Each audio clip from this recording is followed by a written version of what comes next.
Time now for NFL Week 12 picks, brought to you by Wilshire and O'Kell's Fireplace in Hermosa Beach, California, for all your fireplace and fireplace accessory needs. Come on in, friendly people, friendly fireplaces. Or if you prefer to shop online, come to wilshirefireplace.com. All right, we were 2-3 last week. Ugh. 26-28-1 for the season. Ugh. You know, every time, the only good news there is every time I'm under 500 for the week, I go on a 7-day diet.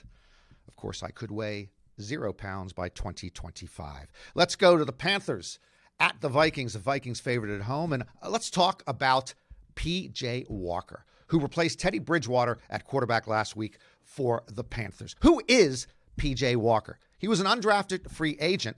And why am I not surprised he played so well? Well, I saw him in the XFL. When I saw him there, I saw him tear up the XFL.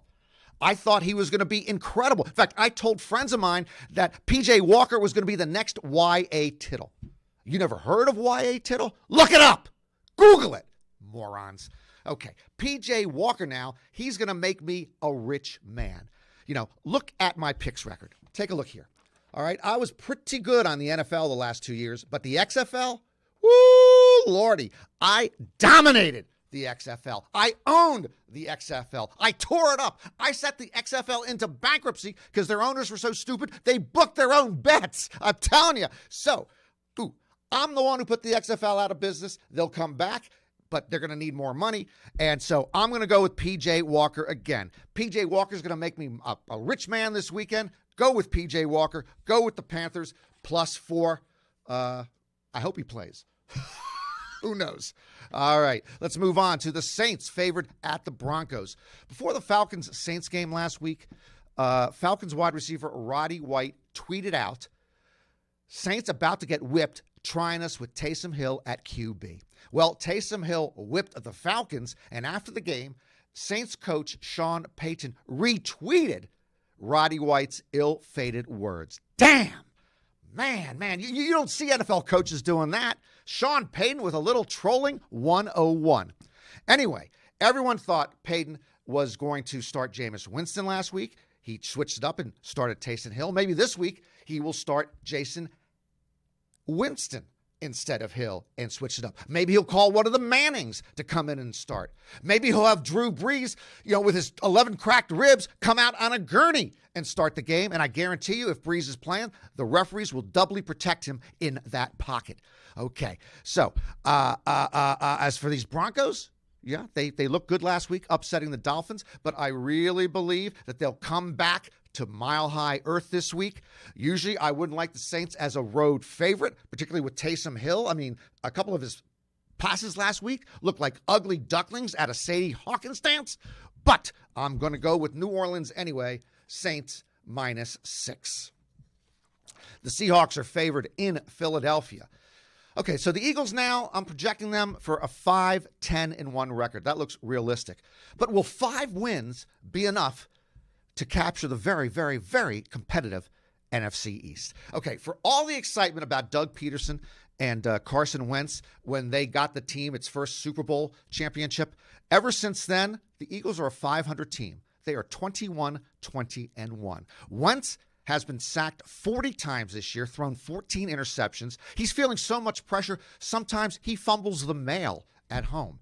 Okay. On the other hand, the Seahawks have Russell Wilson. He's actually having an off year. He's been sacked 33 times.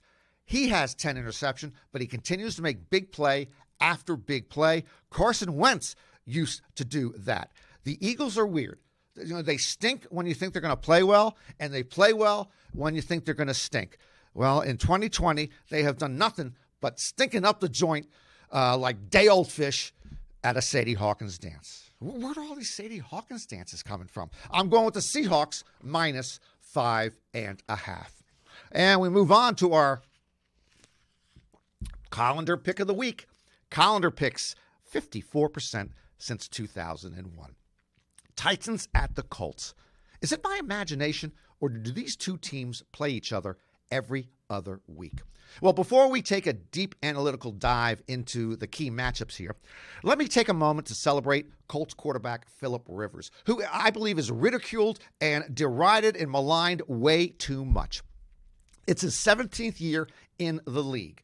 All right. He has a 130 and 104 record as a starter. His career passer rating, 95.1. He's thrown for 62,000 yards, 411 touchdowns. My friends, he is going to the Hall of Fame. Now, there's some concern he won't play this week because he has a sore big toe. It's a big toe. It's not his arm. It's just a big toe. Heck, I do these picks every week with a sore big toe. This week I have 2 sore big toes. Anyway, I love Philip Rivers, but it's my rule when it's a division rivalry game against 2 really good teams, you got to take the points. The Titans always play hard. Take the Titans plus 3.5. And we wrap up with the Giants actually going to Cincinnati to play the Bengals. The Giants are 3-7. And somehow they're nearly a touchdown favorite on the road? Is this possible? Yeah, now, I do believe that the Giants probably are the best team in the NFC East, but that's like being the best naval officer in Switzerland. Well, the reason the Giants are favored here is because they're playing the Cincinnati Bengals, who have lost Joe Burrow for the season. He's lost. They cannot find him, which is pretty reckless when that's your franchise quarterback. That leaves the Bengals with the one and only Ryan Finley. Last season with the Bengals, Finley was 0-3. He lost those 3 games by an average of 16 points. This year, he's completed 30% of his passes with a 0.0 passer rating. 0.0. I don't like the sound of that. So I will close one eye.